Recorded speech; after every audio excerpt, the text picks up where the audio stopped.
Hello everyone, आज हम करेंगे क्लास 4th का हिंदी का चैप्टर पढ़क्कू की सूझ। इसके जो है आपके लिए टीएलओज क्या हो सकते हैं, इसके क्वेश्चन आंसर, वर्ड मीनिंग या व्याकरण से रिलेटेड पार्ट आपका क्या हो सकता है वो। सबसे पहले तो क्या करना है, कविता को आनंद के साथ सुनकर बातचीत करना, क्वेश्चन पूछना और उसको पे जो है अपना रिएक्शन देना।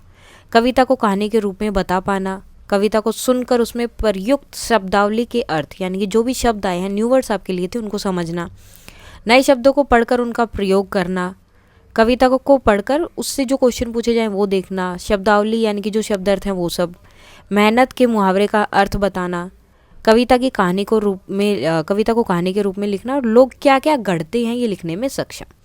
पहले नए शब्द हैं पढ़क्कू, तर्कशास्त्र, गढ़ते, रोज, फिक्र, कोलू, गजब, ढब, निश्चय, भेद, अड़ता, पागुर, तनिक, धरता, कोरे, मंथिक, सांझ, बूंद और माया। ये सब नए शब्द हैं।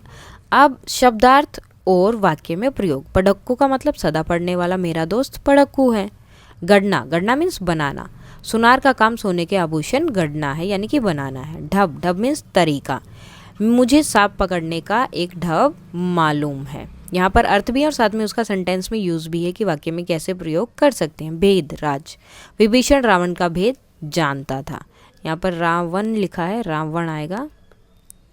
गजब, कमाल, सुशील गजब के चित्र बनाता है। मंथिक, तर्कशास्त्र, रीजनिंग वगैरह, तो राम मंथिक का ज्ञाता है। पागुर, जुगाली, गाय खाने के बाद पागुर करती है। तो जैसे गाय भैंस वगैरह देखे होंगे तो खाने के बाद अपने मुंह को चलाते रहते, उसे क्या बोलते हैं, पागुर करना। रोज, दिन, हमें रोज कसरत करनी चाहिए। निश्चय, जरूर, मेहनत करने का फल निश्चय ही मिलता है। फिक्र, चिंता, श्याम को अपने छोटे भाई की फिक्र रहती है। अब क्वेश्चन है, पढ़क्कू ने कौन सा शास्त्र पढ़ा था और उसे किस बात की फिक्र हुई, तो वो क्यों टेंशन में था या क्या पढ़ा हुआ था उसने। पढ़क्कू ने तर्कशास्त्र जो है, तर्कशास्त्र नाम का जो शास्त्र है वो पढ़ा था और उसे इस बात की फिक्र थी कि बैल कोलू में बिना चलाए कैसे घूमता है, कि उसके पीछे भी कोई नहीं और फिर भी वो बैल जो है घूमे जा रहा है, और मालिक कैसे जान लेता था कि बैल घूम रहा है या नहीं। मालिक ने क्या है, बैल के गर्दन में घंटी डाली हुई थी।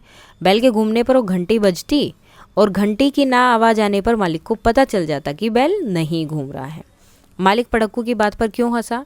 मालिक पढ़क्कू की बात पर इसलिए हंसा क्योंकि मालिक जानता था कि बैल मंतिक की बातें नहीं जानता, यानी कि बैल में इतना दिमाग नहीं है। उसका क्या है कि उसके गले में घंटी बंधी है, ये बात उसे नहीं पता कि उस घंटी की वजह से ही मालिक को पता चल रहा है, ना ही ये बात वो बैल कभी समझ पाएगा। पढ़क्कू ने मालिक से क्या प्रश्न पूछा? पढ़क्कू ने मालिक से पूछा कि बिना देखे तुम कैसे पता लगा लेते हो कि तुम्हारा बैल खड़ा है या फिर घूम रहा है। अब व्याकरण से रिलेटेड है। मुहावरे का अर्थ, उनका वाक्य में प्रयोग। मेहनत से जुड़े जो थे, दिन रात एक करना, बहुत मेहनत करना या कठिन परिश्रम करना। परीक्षा के समय बच्चे दिन रात एक कर देते हैं। पसीना बहाना, सेम, कठिन परिश्रम करना, कोई भी एक आप लगा सकते हो उसमें। एडी, चोटी का जोर लगाना, इसका मतलब भी परिश्रम करना। कोलू का बैल, बहुत मेहनती, जो बहुत ज़्यादा मेहनत करता है। कक्षा में प्रथम आने के लिए सुधीर कोलू का बैल बन गया। अन्य मुहावरे कौन से होते हैं? उल्लू बनाना यानी कि बुद्धू बनाना। लोमड़ी ने कोए को उल्लू बनाकर उसकी रोटी छीन ली। अकल का दुश्मन यानी कि बेवकूफ़, यानी कि अकल है लेकिन यूज़ नहीं करेगा, तो बोल कि अकल का दुश्मन है ये। तो पढ़क्कू अकल का दुश्मन था। अब अधिक पढ़ने वाले को क्या बोलते हैं? पढ़क्कू। अधिक लड़ने वाला, लड़ाकू। बहुत अधिक बातें करने वाला, बातूनी। अधिक खर्च करने वाला, खर्चीला। और अधिक काम करने वाला, कर्मठ। अधिक क्रोध करने वाला, क्रोधी। और अधिक जीने वाले को हम बोलते हैं चिरंजीवी। अब कौन क्या गढ़ता है? मूर्तिकार क्या बनाता है? मूर्तियाँ। चित्रकार, चित्र गढ़ता मीन्स बनाना, ठीक है। लेखक कहानियाँ लिखता है। सुनार आभूषण बनाता है। कुम्हार मिट्टी के बर्तन बनाता है। कवि कविताएं लिखते हैं। लोहार लोहे की चीज़ें। ठठेरा बर्तन बनाने वाला। मोची जूते बनाने वाला। और बढ़ई जो है लकड़ी की चीज़ें बनाने वाले को हम बढ़ई बोलते हैं।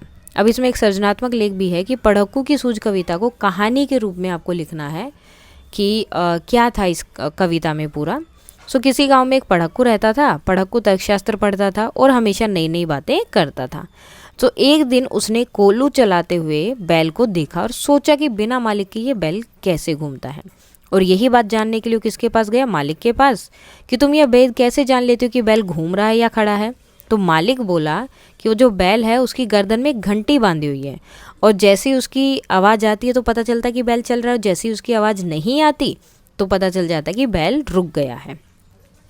बात सुनकर पढ़क्कू ने कहा, बेवकूफ़, यदि बैल खड़े खड़े गर्दन हिलाएगा और घंटी बजेगी तो तुम कैसे जान लोगे कि बैल घूम रहा है। और मालिक हंसा और बोला कि तुम्हारी तरह मेरे बैल ने तर्कशास्त्र नहीं पढ़ा। तो ये जो है वो कविता थी जिसको कहानी के रूप में यहाँ पर बताया गया है। सो ये था आपका चैप्टर पढ़क्कू की सूझ। इसके question answer, new word, word meaning और व्याकरण से रिलेटेड जो भी पोर्शन है वो सब। सो इसमें कोई भी डाउट है तो आप कमेंट करके बता सकते हैं। और ये पीडीएफ अगर आपको चाहिए तो टेलीग्राम चैनल पर मिल जाएगी एंड उसका लिंक जो है मैं डिस्क्रिप्शन में डाल दूंगी। And that's all for today and please like share and subscribe. Thank you.